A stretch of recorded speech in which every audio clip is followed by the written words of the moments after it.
إن الحمد لله نحمده ونستعينه ونستغفره ونعوذ بالله من شرور أنفسنا وسيئات أعمالنا. من يهده الله فلا مضل له ومن يضلل فلا هادي له. وأشهد أن لا إله إلا الله وحده لا شريك له، وأشهد أن محمدا عبده ورسوله لا نبي بعده.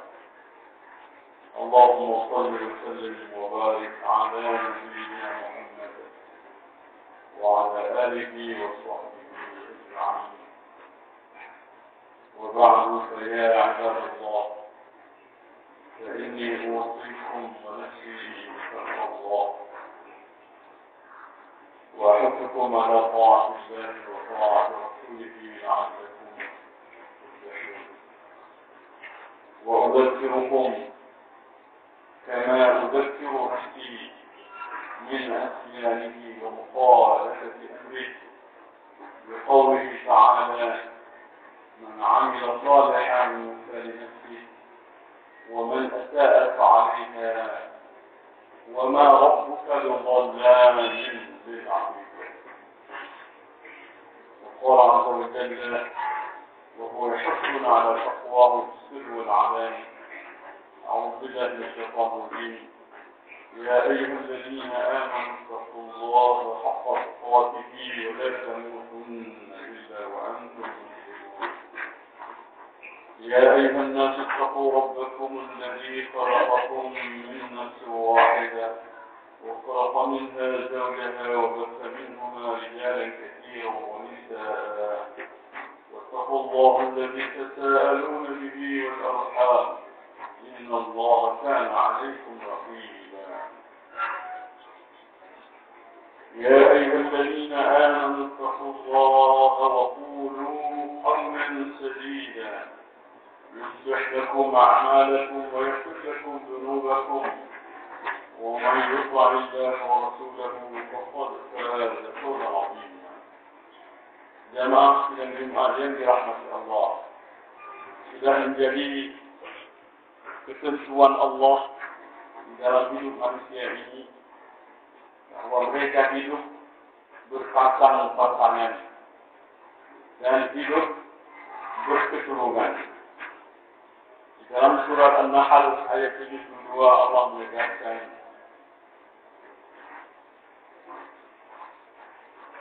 Allahul Ladzi khalaqa lakum min anfusikum azwajan wa ja'ala lakum min anfusikum banina wa hafadah wa razaqakum min at-thayyibat. Allah lah yang telah menciptakan bagimu, wallahu ja'ala lakum min anfusikum, dari dirimu sendiri, azwajan, pasangan hidup, istri, suami, wa ja'ala lakum min anfusikum banina wa hafadah, dan Allah menjadikan dari pasangan hidupmu anak-anakmu dan cucu-cucumu. Wa razaqakum min at-thayyibat, dan Allah memberi rezeki kepada kamu dari hal yang baik-baik. Jamaah yang dirahmati Allah, kenyataan hidup inilah yang menuntut kita dan meminta tanggung jawab kita untuk hidup dengan baik. Bagi tanda kita mensyukuri nikmat Allah, agar hidup bersama pasangan hidup kita dan bersama keturunan kita benar-benar berjalan dengan baik seperti tuntunan di dalam agama kita ini. Kebahagiaan hidup manusia adalah kebahagiaan yang ada dalam rumah tangga. Tapi penderitaan hidup manusia juga terjadi dalam kehidupan rumah tangga. Karena itu tanggung jawab pemimpin rumah tangga sangat besar. Rasulullah mengatakan, kullukum ra'in wa kullu ra'in mas'ulun 'an ra'iyatihi. Semua kamu adalah pemimpin. Setiap pemimpin harus bertanggung jawab jawab terhadap yang dipimpinnya. Warrajulu ra'in fi baitihi wa huwa mas'ulun ar-ra'iyyah. Seorang laki-laki kepala rumah tangga, pemimpin dalam rumahnya, dia harus bertanggung jawab dengan yang dipimpin dalam rumah itu. Wal mar'atu, seorang istri, ra'iyatun, juga pemimpin. Wa hiya mas'ulatun ar-ra'iyyatiha. Dia ra'iyatun fi baiti zawjiha, pemimpin di rumah suaminya. Berarti bukan sendiri, dia ada suami. Dalam hadis Rasulullah mengatakan, wa hiya ra'iyatun fi baiti zawjiha, dalam rumah suaminya. Berarti ada kaitan dengan suami. Tapi suami sebagai ketua rumah tangga, kepala rumah tangga, ini ketuaan Allah. Ar-rijalu qawwamuna 'ala an-nisa. Laki-laki lah yang memimpin perempuan, sedangkan perempuan ke istri adalah sahabat dan partner, pasangan dalam rumah tangga yang berjuang menegakkan rumah tangga dengan baik. Hadirin yang dirahmati Allah, oleh karena suami dan istri itu pemimpin dan harus bertanggung jawab, maka otomatis mereka ini harus punya ilmu. Mengurus rumah tangga tidak mudah. Lebih payah daripada mengurus sebuah perusahaan. Sebuah perusahaan yang besar harus diurus dengan benar, dengan sistem yang tertib, baik, rapi, dan direkturnya dan staf direktur dalam badan kepengurusan mestilah orang-orang yang punya ilmu tentang manajemen. Kemampuan manajerial sebuah tim direksi menentukan keberhasilan perusahaan yang mereka pimpin. Kemampuan yang sangat dituntut adalah kemampuan manajerial, bagaimana memanage perusahaan itu. Untuk rumah tangga, tidak hanya kemampuan memanage. Dia ada dua kemampuan yang sangat dituntut dalam mengatur rumah tangga. Pertama, kemampuan memanage rumah tangga, mengurus istri dan anak. Yang kedua, kemampuan mendidik anggota rumah tangga sehingga lepas tanggung jawab dari Allah, lepas tanggung jawab dari anak, dari orang tua yang anaknya kita nikahi, sehingga mereka selamat daripada api neraka. Di mana Allah memesankan, ya ayyuhalladzina amanu qu anfusakum wa ahlikum nar.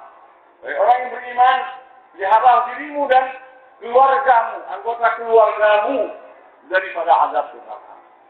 Jadi seorang suami harus paham bagaimana memanage rumahnya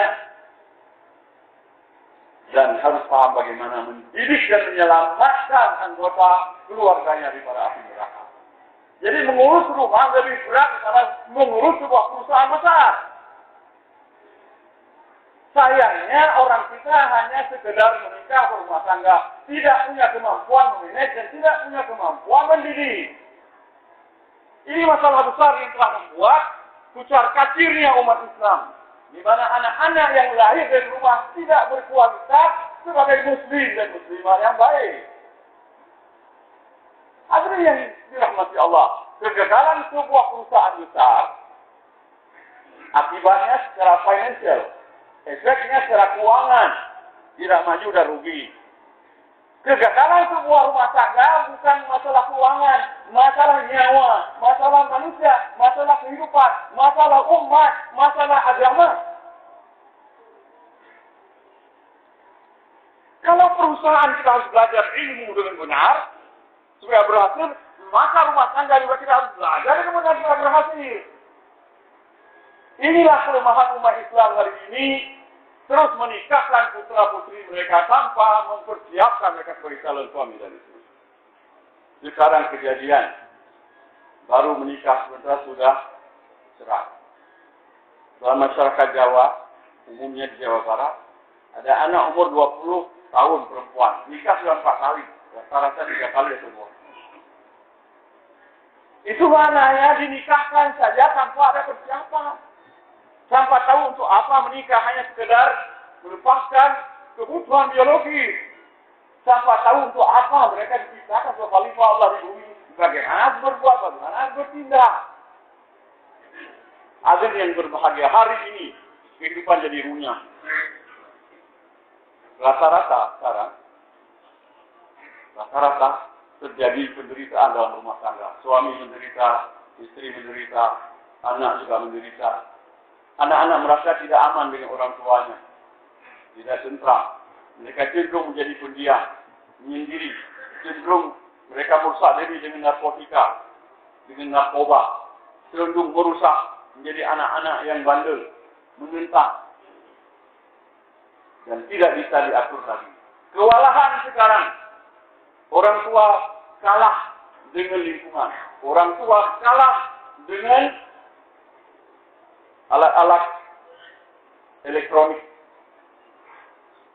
Dengan HP, dengan internet. Sudah kewalahan. Semua sudah angkat tangan. Semuanya tidak bisa diatur lagi.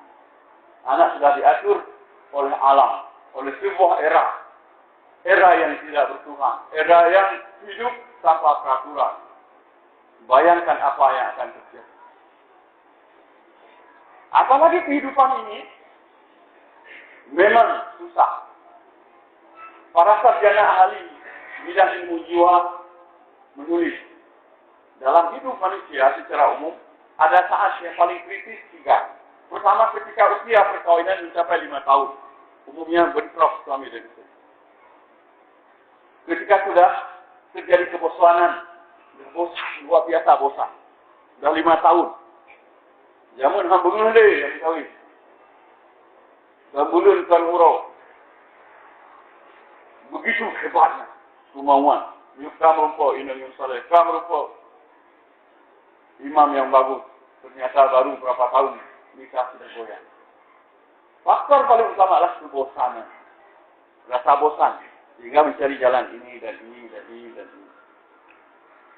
Kemudian ketika usia perkawinan 20 tahun, terjadi kegosongan yang paling hebat. Ini secara umum. Secara umum di dunia. Kemudian ketika umur 50 tahun, sudah sangat sepi ketika anak sudah selesai, cucu sudah berpisah, nggak ada lagi di rumah, sangat sepi. Gelisah dan sepi. Di 3 titik krisis inilah manusia cerai, berantakan rumah tangga. Kecuali orang-orang yang beriman, yang memiliki kematangan jiwa dan kematangan emosional. Jadi kekacauan rumah tangga karena tidak matang jiwa mereka, tidak siap menerima. Dan ini terjadi secara umum, secara global seluruh dunia. Kecuali orang-orang Islam yang mengamalkan agama. Di negeri-negeri orang Islam yang mengamalkan agama, walaupun tidak terlalu benar, nyata-nyata dan ini tidak terjadi. Kalaupun terjadi, bisa diobati dan bisa diselesaikan. Karena ada jalan keluar yang dibuat oleh Allah dan Rasul-Nya. Sehingga mereka bersabar. Allah mengingatkan, wa'ashiruhunna bil ma'ruf. Gawilah istri-istrimu itu dengan cara yang sopan, yang baik. Fa'in karihtumuhunna, kalaulah kamu benci istrimu, enggak suka lagi, ada-ada aja kebencian timbul. Fa'asa an takrahu syai'an wa yaj'alallahu fihi khairan katsira. Bersabar banyak, di balik kebencianmu pada istrimu itu ada berkah, ada kebaikan yang banyak Allah berikan. Sabar dan sabar, jangan kacau rumah tangga, jangan rusak hubungan suami istri. Bersabar, minta tuntunan ilahi, sama-sama mengaji, sering salat jamaah, berdoa, tingkatkan nilai ibadah, tingkatkan ketakwaan, sehingga menjadi penyeimbang dan membuat kesejukan. Rasa bosan dan rasa benci itu hilang. Tapi bagi orang yang tidak beragama, nggak ada obat selain bertengkar.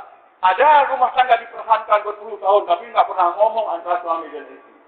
Tidak ke timur, tidak ke baru. Tidak ke kiri, tidak ke begini. Begitulah kejadian dalam rumah tangga orang barat. Masing-masing bawa pasangannya. Jumpa di night club. Suami bawa pasangan, istri bawa pasangan. Tapi masih suami istri. nggak boleh cerai sama mereka. Tapi jumpa di night club, suami bawa perempuan istrinya bawa laki-laki. Beginilah kehidupan yang sangat menyedihkan dalam kehidupan orang-orang Barat. Dan ini pula akan terjadi di negeri kita bila kita tidak menerapkan nilai-nilai Islami yang menyelamatkan kehidupan kita seperti yang dituntut oleh Allah. Maka Allah menegaskan dalam surat Ar-Rum ayat 21. Wa min ayatihi an khalaqa lakum min anfusikum azwajan litaskunu ilayha wa ja'ala bainakum mawaddatan wa rahmah. Inna fi dzalika laayatin liqaumin yatafakkarun. Di antara tanda kebesaran Allah menciptakan bagimu dari dirimu pasangan hidupmu. Litaskunu ilayha, agar engkau berbahagia, senang dan tentram bersama pasangan hidupmu. Litaskunu, supaya ada sakinah.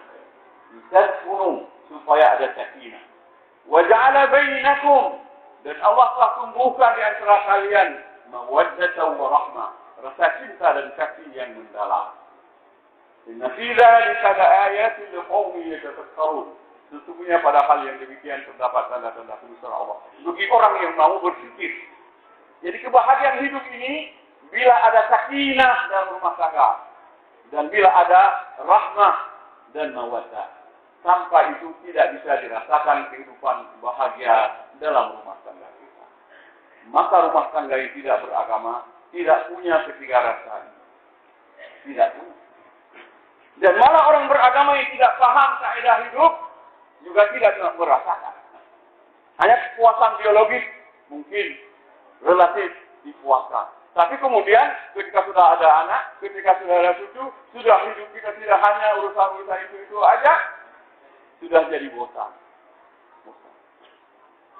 Maka hidup ini mesti kita mempertahankan sakinah, kesenangan, mawaddah dan rahmah. Ini tidak akan ada tanpa campur tangan agama dalam hidup kita. Tanpa tuntunan ilahi dan nabinya bagi kita. Kenapa? Susah. Susahnya di mana?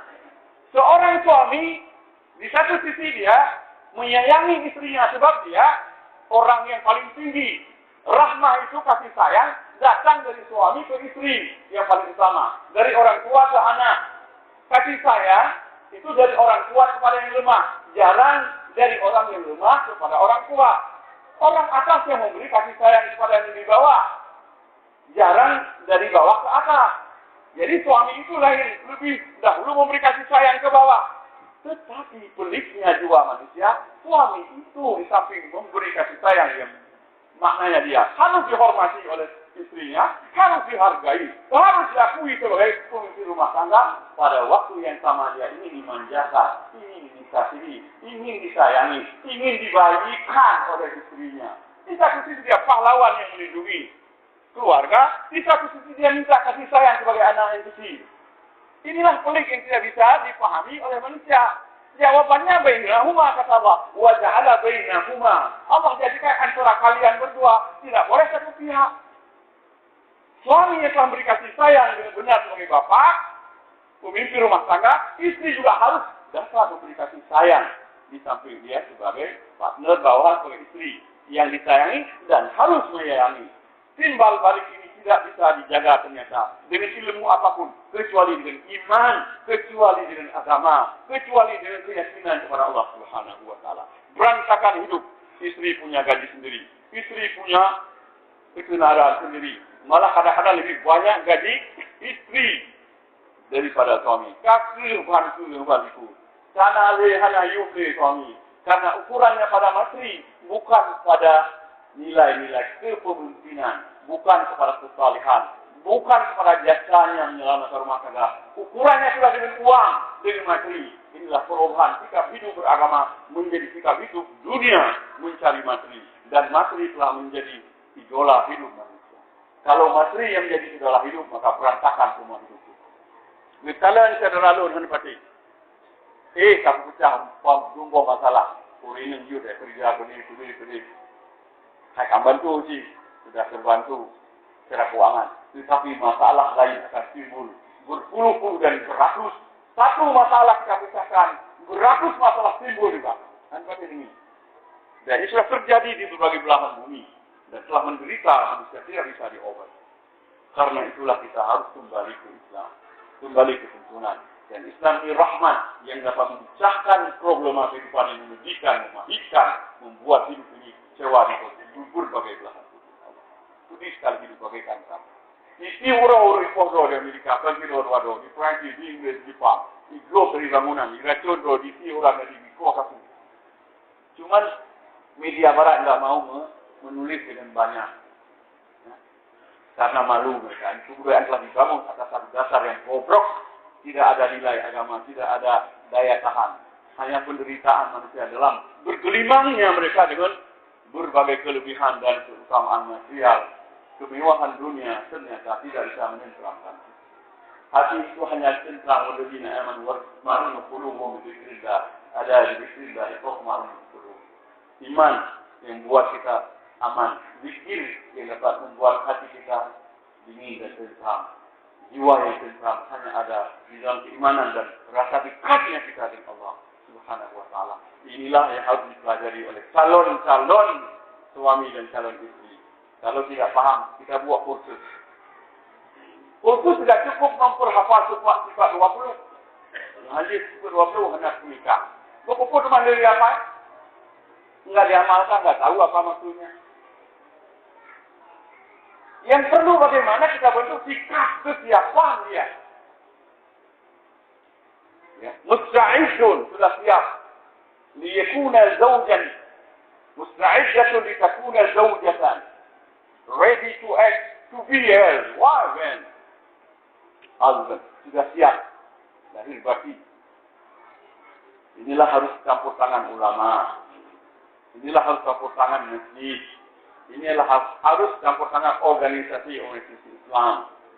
Membahagiakan hidup manusia, masyarakat, bangsa, dan masyarakat dunia dengan memberi pendidikan, persiapan itu kepribadian yang siap untuk menjadi suami istri.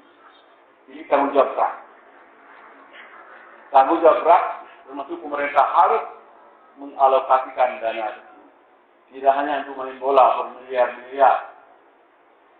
Sampai 40 miliar kadang-kadang melatih orang bawa orang keluar negeri supaya orang Asia dipandai main bola. 40 miliar anggarannya. Untuk kursus seperti ini berapa miliar? Tidak harus buat. Tidak banyak. 2 miliar sudah cukup lebih.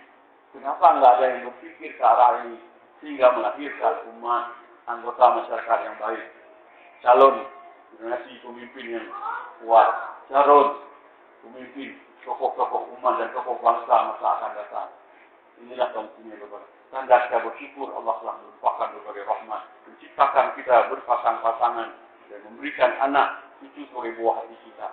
Harus kita syukuri. Dan cara kesyukurannya ialah kita didik mereka menjadi buah hati. Seperti doa kita diajarkan oleh Allah. وَالَّذِينَ يَقُولُونَ رَبَّنَا هَبْ لَنَا مِنْ أَزْوَاجِنَا وَذُرِّيَّاتِنَا قُرَّةَ أَعْيُنٍ وَاجْعَلْنَا لِلْمُتَّقِينَ إِمَامًا. Ya Allah ya Tuhan kami, anugerahkanlah kepada kami pasangan hidup kami, anak dan keturunan kami, cucu-cucu kamu yang itu, dilihat menjadi qurrata a'yun, buah hati. Waj'alna lil muttaqina imama. Jadikan kami semua ya Allah pemimpin bagi orang muttaqin. Orang-orang yang berdiri di lini terdepan dalam urusan orang muttaqin. Kalaupun tidak jadi ulama, tapi pendukung, pengikut jejak, penegak kebaikan, pemberi pikiran, penyumbang untuk kepentingan agama. Berdiri di lini terdepan, imaman. Waj'alna lil muttaqina imama. Inilah kebahagiaan hidup. Inilah makna sakinah, mawaddah dan rahmah yang Allah sebutkan. Dan inilah tanda kita hidup beragama, punya pegangan, punya solusi, dan punya referensi, rujukan ketika orang sudah bingung bagaimana mengucapkan produk. Demikianlah kaum muslimin, kedua kita siap sekarang memperbaiki diri, anak dan keluarga. Dan jangan tunda lagi, segera ambil langkah-langkah yang positif, bermusyawarah. Buatlah kanun-kanun yang baik. Jangan hanya buat kanun ini, kanun itu, tapi tidak ada manfaat. Kanun ya, udah kubur, udah kanun, kanun. Kanun rola buah bih cari kubur dari kuala aja ke Johor ke apa itu. Bukan apa. Itu apa manfaatnya? Nambah apa sih? Menambah kehinaan kita dan kerendahan kita. Ya, si udah kubur ulah umi paju ngengkot. Tapi ulah buang tak ada rong-rong gunung Terawati. Kubur itu ulah kubur paju buruk. Kalau bukan ada keyakinan dengan melempar itu ada dewa laut yang akan memperbanyak ikan di laut. Subhanallah. Walhamdulillah. Asyirku billah. Jadi kanun-kanun yang merusak agama, merusak kedah harap dibuang. Kanun-kanun yang menyelamatkan agama itu yang digarap dan diperkuat dan ditunjang dengan APBD, dan api lagi kalau bisa APBN juga. Jangan buat kanun-kanun yang tidak ada makna, hanya kebanggaan kepada sejarah yang tidak bermanfaat. Selamatkan generasi ini dengan kanun-kanun yang baik yang mengajarkan kita sebagai manusia yang modern, maju, kemudian Islami. Jangan takut, Islami rahmat. Kita tidak mengganggu orang, kita tidak membom orang, kita tidak akan membakar gereja orang. Rahmat kalau tahu Islam ini. Rahmat betul-betul. Jangan lihat ISIS itu orang lain itu nggak ada program dan nggak ada orang lain di belakang yang kuat. Jangan lihat orang-orang yang sempalan. Mereka orang-orang putus asa, nggak tahu jalan keluar. Kita punya jalan keluar yang baik. Memfungsikan masjid yang baik, keimaman yang baik, kealiman, keilmuan, dan program-program hidup. Semua jadi rahmat. Seperti sudah ditunjukkan Rasulullah dan sahabat. 10 abad setelah Rasul tiada, Islam ini dirasakan sebagai rahmat oleh manusia di berbagai belahan bumi. Islam yang telah menjembatani lahirnya budaya hidup baru, manusia yang berperadaban, yang berilmu dan pengetahuan. Sayang ketika Islam tidak berfungsi lagi, hilang fungsi keimanan dan agama, jadilah kebincangan manusia. Semua memburu dunia dan lupa pada akhirat. Memburu benda, lupa kepada Allah yang membuat benda. Aqulu qawli hadza, astaghfirullah li wa lakum, fastaghfiruhu innahu huwal ghafurur rahim.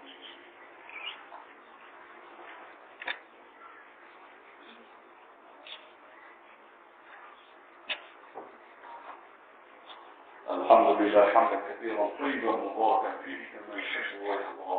Wa sallallahu wa sallam wa baraka ala sayyidil khalqi وخاتم رسوله محمد وعلى آله الصحابة والذين آمنوا وأنذرهم وذكر عنهم والذي أنزل معهم أشهد أن لا إله إلا الله الملك الحق المبين لا شريك له القوي المبين أشهد أن محمدا عبده ورسوله الأمين الذي قام أمام أهل الدنيا يدعوهم إلى دين الحنيف القوي. عباد الله جميعا أوصيكم ونفسي الخاطئة بتقوى الله ولزوم طاعته وأحذركم كما أحذر نفسي من معصية الله تعالى ومخالفة أمره بقوله تعالى من عمل صالحا فلنفسه ومن أساء فعليها وما ربك بظلام للعبيد. أيها المؤمنون جميعا عملوا واحد الإيمان بالإسلام كي تسودوا في المستقبل.